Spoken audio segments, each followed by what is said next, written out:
Pernah gak sih merasa kewalahan sampai rasanya pengen nyerah aja sama semua tugas dan ujian? Nah, di eksplorasi materi kali ini, kita bakal membedah sebuah panduan untuk melakukan semacam pembaruan sistem secara menyeluruh. Tujuannya satu, buat kamu para pelajar dan juga orang tua untuk bisa merebut kembali fokus dan energi yang rasanya udah habis terkuras. Pertama-tama, saya mau memvalidasi apa yang mungkin lagi kamu rasakan sekarang. Dengarkan baik-baik ya, sistem di dalam diri kamu itu nggak rusak. Sumber kita menyebut kondisi ini sebagai kelebihan beban sistemik atau systemic overload yang benar-benar bisa menguras baterai mental kamu sampai 0%. Jadi kalau kamu merasa lelah yang luar biasa, itu bukanlah kelemahan personal kamu kok. Nah, ini dia langkah-langkah instalasi untuk sistem operasi anti burnout kamu yang baru, biar kita bisa balikin performa kamu ke kondisi puncak yang sehat. Kita langsung masuk ke langkah pertama dan membedah apa sih sebenarnya terjadi pas perangkat keras internal kamu mulai crash. Coba deh tanya ke diri kamu sendiri pertanyaan diagnostik yang sangat krusial ini sebelum buru-buru menyimpulkan kalau kamu cuma perlu berusaha lebih keras. Yang paling menarik dari pembedahan kita selanjutnya ini adalah gimana sains benar-benar memisahkan mana yang sekedar mode istirahat biasa dan mana yang udah masuk kategori kegagalan sistem kritis. Coba bandingkan. Rasa malas biasa itu sifatnya sementara, kan? Gampang banget diatasi pakai motivasi ringan. Tapi burnout yang udah kronis itu beda cerita.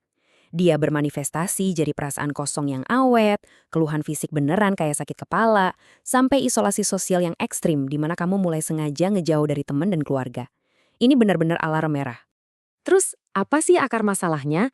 Nah, 3 akar penyebab ini tuh bertindik persis kayak malware yang terus jalan di latar belakang dan ngabisin kapasitas memori kamu, tuntutan kurikulum dan obsesi nilai sempurna, manajemen waktu yang berantakan, serta beratnya ekspektasi sosial.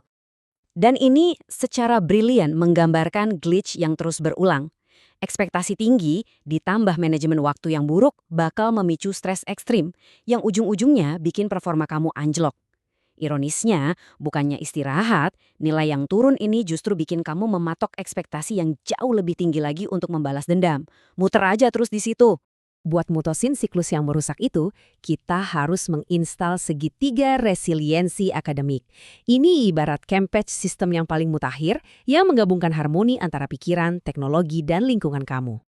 Jadi, poin krusialnya dimulai dari pilar pertama, mendapatkan kembali kendali internal atas pikiran dan respons stres fisik kamu.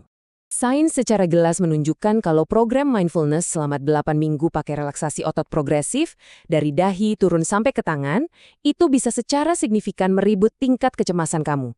Kepalkan tangan erat-erat, lalu lepaskan perlahan. Latihan sederhana kayak gini beneran ampuh loh. Sekarang kita beralih ke pilar kedua, di mana kita bakal mengupgrade sistem eksternal kamu buat mengotomatisasi jadwal dan secara agresif memblokir semua distraksi. Coba perhatikan kuadran berwarna hijau ini, memprioritaskan rencana belajar, nyempetin olahraga, dan ini wajib banget, tidur 8 jam sehari adalah kunci absolut buat menjalankan sistem yang sukses. Jangan cuma terjebak di mode panik ngurusin hal-hal yang mendesak terus. Mari kita ubah teori itu jadi prosedur yang konkret pakai teknik Mindful Pomodoro. Kamu bisa masuk ke blok fokus selama 25 menit, tapi setelahnya wajib ambil jeda 5 menit buat mendinginkan mesin. Dan ingat ya, jeda ini bukan buat scrolling sosmed. Ulangi, lalu kasih reward ke diri sendiri.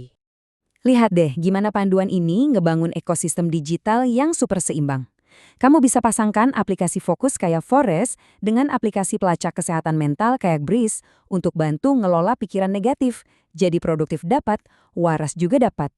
Akhirnya, kita sampai di pilar ketiga, menyambungkan sistem kamu yang udah di-upgrade ini ke jaringan fisik dan emosional yang benar-benar suportif. Angka masif minus 0,622 ini sebenarnya merepresentasikan korelasi negatif yang sangat kuat antara dukungan orang tua dengan tingkat stres siswa. Sederhananya, makin tinggi dukungan sosial yang kamu dapat, makin drastis stres kamu bakal turun. Ini membuktikan kalau validasi emosional yang tinggi dari orang tua itu bertindak sebagai perisai pelindung yang terbukti secara sains untuk nahan stres, terutama ketika orang tua lebih fokus menghargai proses belajarnya, bukan sekedar menuntut kesempurnaan nilai tanpa ampun. Dan pastinya jangan lupain ekosistem di sekolah, teman sebaya, konselor, sampai hobi ekstrakurikuler. Itu adalah jeda kognitif yang sangat vital buat memulihkan energi kamu, bukan sekedar kewajiban tambahan yang bikin tambah capek. Oke, ketiga pilar kita udah sukses terinstal. Sekarang mari kita sintesiskan ini semua dan lihat gimana cara menjalankan control center atau pusat kendali kamu sehari-hari. Harus diingat, keseimbangan itu bukan sebuah titik akhir loh, tapi proses kalibrasi mingguan yang terus berjalan. Kamu harus ngecek batasan main gadget kamu, memantau waktu tidur, dan yang paling penting berani mengomunikasikan batasan kapasitas kamu ke jaringan pendukung kalau udah mulai merasa kewalahan.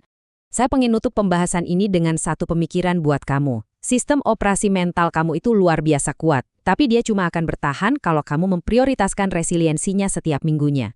Kehidupan akademik itu lari maraton, bukan sprint. Jadi apakah hari ini kamu udah siap untuk mulai mengalibrasi ulang pusat kendali kamu?